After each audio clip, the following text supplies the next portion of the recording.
మరి ఇవాళ మీ అందరికీ తెలుసు, మనందరికీ తెలుసు, భారతదేశ వ్యాప్తంగా ఎప్పుడు కూడా అందరం బాధపడుతూ ఉంటాం. దేశం బాగుండాలంటే అందరం బాగుండాలి, దేశంలో ఉన్నటువంటి ప్రతి ఒక్కరం బాగుంటేనే అందరం బాగుంటామని అనుకుంటాం. చాలా ఎన్నో ఆశయాలు ఉంటాయి, ఎన్నో ఉంటాయి. కానీ ఆ ఆశయాలను, ఆకాంక్షలను గుర్తించి దళితులకు ఈ దేశంలో ఖచ్చితంగా 15% రిజర్వేషన్ ఉంటేనే నా అన్నదమ్ములకు సమాజంలో గౌరవం ఉంటుందని మన అందరినీ కూడా మన తలరాతలను మార్చినటువంటి మహనీయుడు అంబేద్కర్ గారి దయతోని ఇవాళ భారతదేశంలో సమాజంలో కలిసి మొత్తం దళితులంతా కూడా నడవగలుగుతున్నటువంటి పరిస్థితి ఉన్నది. నిజంగా ఒక్కొక్కసారి ఆలోచిస్తే అంబేద్కరే లేకుంటే మన పరిస్థితి ఎట్లున్నాయని ఆలోచిస్తే ఎంత బాధగా ఉంటుంది. కేవలం దళితులకే కాదు, ఆయన అందరికీ ఆత్మబంధువే. మా ఆడబిడ్డలకు, బహుజనులకు, బీసీలకు ప్రతి ఒక్కరికి కూడా ఆత్మబంధువే అంబేద్కర్. అందుకే ఆయన అంటే మనందరికి అంత ప్రేమ. ఇన్ని ఏండ్లైనా, ఇన్ని సంవత్సరాలైనా కూడా ఇంత ప్రేమ గురిపిస్తూ ఉంటాం. మరి కేసీఆర్ గారు అటువంటి మహనీయులందరినీ కూడా చూసి మానవత్వాన్ని ఎట్లా ప్రదర్శించాలి, ఒకవేళ మనం ఏలుబడి చేసేటటువంటి రోజు వస్తే ఆలోచన పెద్దగా ఉండాలి కానీ చూపు చిన్నవాడి వైపు ఉండాలి అని చెప్పి ఆచరించి చూపించినటువంటి వ్యక్తి కేసీఆర్ గారు. ఆలోచన గొప్పగా ఉండాలి, పెద్ద పనులు చేయాలన్న ఆలోచన ఉండాలి, కానీ చేసే ప్రతి పనిలో అట్టడుగున ఉన్నటువంటి వారిని వేలు పట్టుకొని నడిపించుకొని తీసుకుపోవాలి అనేటటువంటి ఆలోచన కేసీఆర్ గారు చేసింది.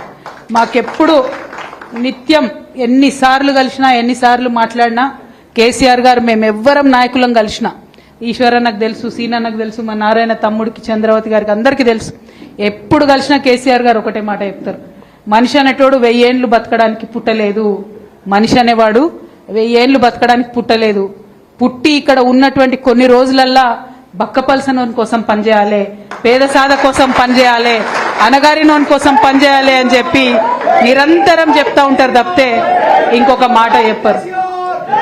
మరి అటువంటి ఆలోచన విధానం నుంచి దళితుని ధనవంతుని చేయాలి అనేటటువంటి ఆలోచన విధానం నుంచి పుట్టిందే ఈ యొక్క దళిత బంధు పథకం తప్పితే ఏదో రాజకీయాల కోసమో, ఓట్ల కోసమో, ఇంకో దానికోసమో కాదు. ఎందుకంటే బీఆర్ఎస్ పార్టీ ఎప్పుడైనా కూడా వచ్చే తరం గురించి ఆలోచిస్తుంది, నెక్స్ట్ జనరేషన్ గురించి ఆలోచిస్తుంది.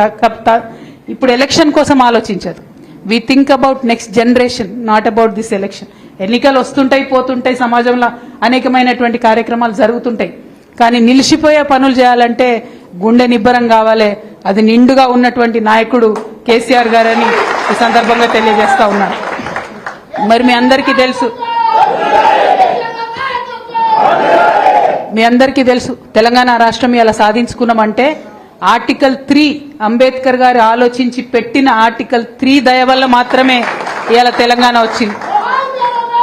అందుకోసమే అంబేద్కర్ గారి మీద ఉన్నటువంటి ప్రేమను ప్రదర్శించడానికి ఆయన 125వ జయంతి నాడు కేసీఆర్ గారు 125 అడుగుల అంబేద్కర్ విగ్రహాన్ని ట్యాంక్ బండ్ మీద ప్రదర్శించారు. దేశంలో ఎక్కడా అంత ఎత్తైన అంబేద్కర్ విగ్రహం లేదు. కానీ ఇప్పుడున్నటువంటి ముఖ్యమంత్రి గారు ఆయన ఆలోచన చిన్నగా ఉన్నది, చూపు కేవలం పెద్దవాళ్ల వైపే ఉన్నది. అందుకే అంత పెద్ద అంబేద్కర్ ఉన్నా కూడా ఆయన చిన్న చూపే చూస్తున్నాడు. ఇంతవరకు అంబేద్కర్కి దండ వేయకుండా, నట్ట నడిబొడ్డున సెక్రటేరియట్ పక్కనున్న అంబేద్కర్కు దండ వేయకుండా ఆయన అంబేద్కర్ గారిని అవమానించే స్థాయి ముఖ్యమంత్రికి లేదు. కానీ అంబేద్కర్ వారసులైనటువంటి మనందరినీ కూడా అవమానం చేస్తున్నాడు అన్న విషయాన్ని నేను ఈ సందర్భంగా తెలియజేస్తా ఉన్నా. మరి ఈ వేదిక ద్వారా ముఖ్యమంత్రి గారిని నేను డిమాండ్ చేస్తా ఉన్నా, మీరు అంబేద్కర్ జయంతి ఏప్రిల్ 14 వస్తున్నది, ఆ లోపల ఖచ్చితంగా పెద్ద అంబేద్కర్కు రాష్ట్రంలో ఉన్నటువంటి క్యాబినెట్ అంతా కూడా పోయి దండ వేసి గౌరవించాలి.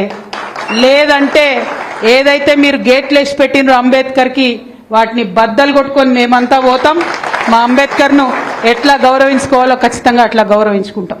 ఎందుకు అంబేద్కర్ ప్రస్తావన ముందు తీసుకొచ్చినా అంటే అంబేద్కర్ని గౌరవించలేడు, మన ఆకలిని గౌరవిస్తాడని అర్థమవుతుంది ఆయనకు. మన బాధ కేసీఆర్ కాబట్టి ఆయనకు అర్థమవుతుంది కాబట్టి దళిత బంధు అనే కార్యక్రమం పెట్టిండు.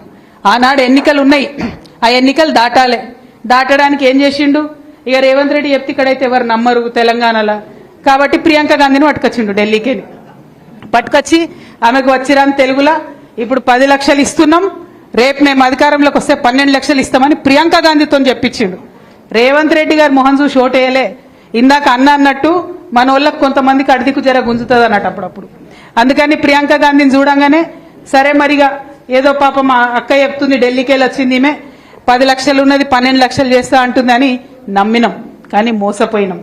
మనం ఇవాళ రేవంత్ రెడ్డి గారిని డిమాండ్ చేసేది ఒకటే, ముఖ్యమంత్రి గారు మీరు ఎట్లాగూ చేయలేరు 12 లక్షలు ఇచ్చుడు మీతో కాదు, ఎందుకంటే మీకు ప్రభుత్వం నడపస్తలేదు. సంవత్సరానికి 10,000 కోట్ల ఘాటాలో పోతున్నది పరిస్థితి. రియల్ ఎస్టేట్ కుదేలైంది, ఇండస్ట్రీస్ కుదేలైనాయి. మీరు వచ్చుడే అప్పులని మాట్లాడితే ఇలా దేశంలో మన రాష్ట్రానికి ఎవరు అప్పులు ఇచ్చేటటువంటి పరిస్థితి కూడా లేకుండా చేసి అందరినీ కూడా ఆగం చేసే పరిస్థితి ఉన్నది. కానీ డిమాండ్ ఒకటే, ఆల్రెడీ కేసీఆర్ గారు సపరేట్ గా డబ్బులు తీసి శాంక్షన్ చేసి 28,000 మందికి దళిత బంధు శాంక్షన్ చేసిండ్రు.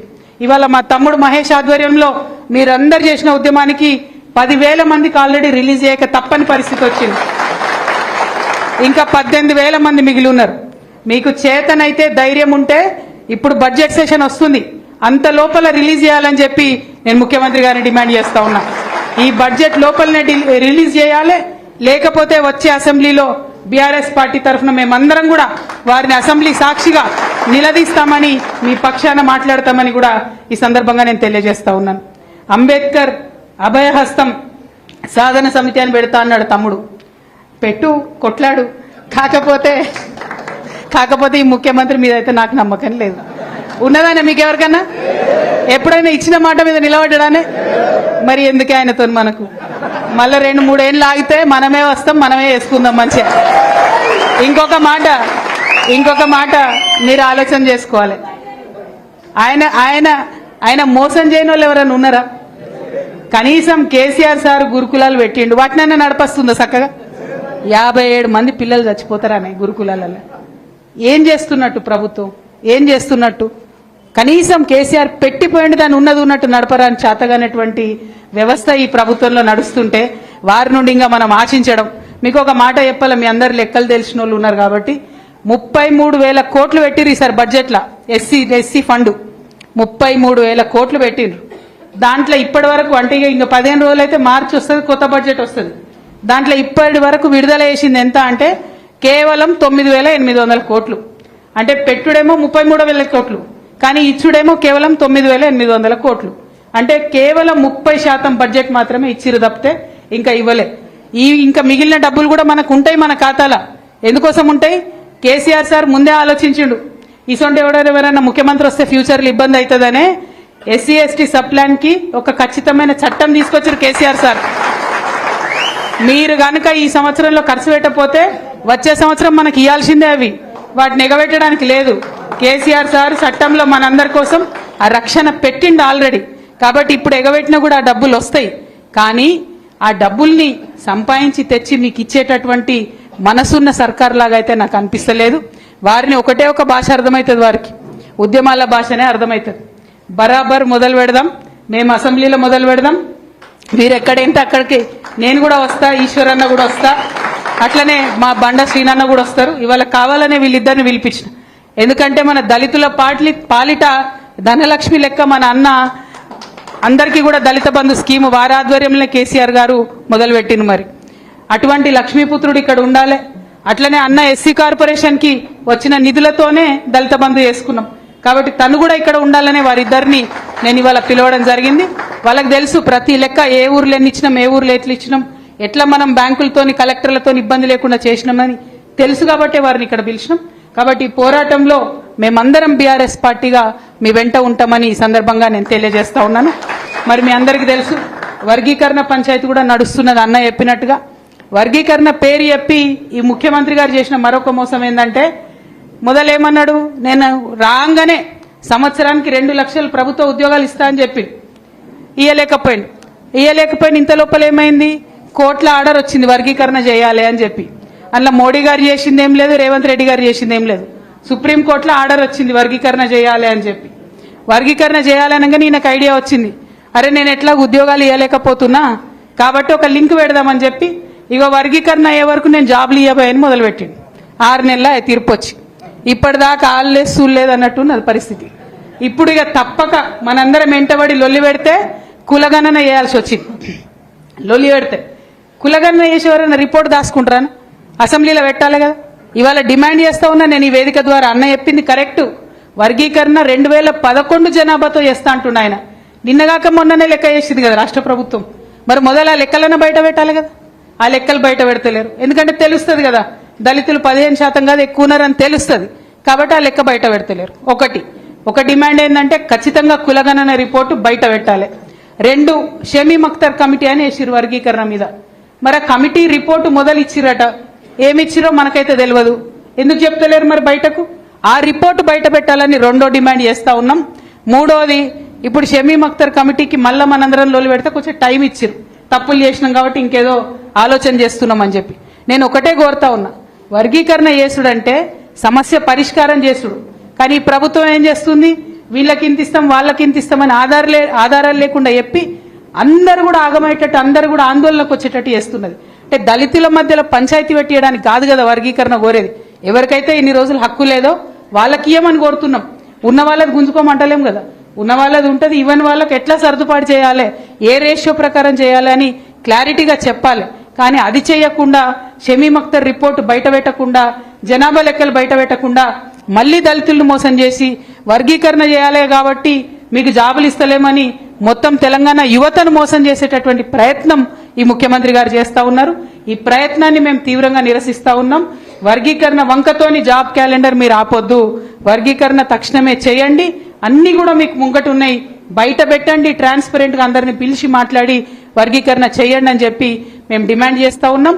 కేవలం విద్యా ఉద్యోగాలలోనే కాదు, రాజకీయాలలో కూడా వర్గీకరణ చేయాలి. లోకల్ బాడీ ఎన్నికలు తొందరలో వస్తున్నాయి కాబట్టి అన్ని వర్గాల ప్రజలకు కూడా చక్కటి అవకాశాలు వస్తాయి. సర్పంచ్లు అయ్యేటిది, ఎంపీటీసీలు అయ్యేటిది, జెడ్పీటీసీలు అయ్యే అవకాశం వస్తుంది. కాబట్టి వర్గీకరణ రాజకీయాల్లో కూడా జరగాలనేటటువంటి చర్చ అందరి దగ్గర జరుగుతున్నది. ఆ విషయంలో కూడా ప్రభుత్వం చొరవ చూపాలని చెప్పి కోరుతూ, మరి ఈ జెండా చూస్తేనే గుండె నిండినట్టుగా ఉంటది. మరి ఒక పక్క గులాబీ జెండా, ఇంకొక పక్క నీల జెండా, 2 కలిస్తే అద్భుతమైనటువంటి ఉద్యమ స్ఫూర్తి గుండెల్లోంచి ఉబికి వస్తుంది. కాబట్టి మీ చెల్లెగా ఎప్పుడు మీతో పాటు కలిసి నడుస్తాను. ఈ ఉద్యమమైనా అది ఇంకేదైనా అని చెప్పి మళ్ళొక్కసారి తెలియజేస్తూ, ఇంత దూరం నుండి వచ్చిండ్రు, మరి భద్రంగా ఇంటికి చేరండి. అందరికీ కూడా సెలవు. Thank you.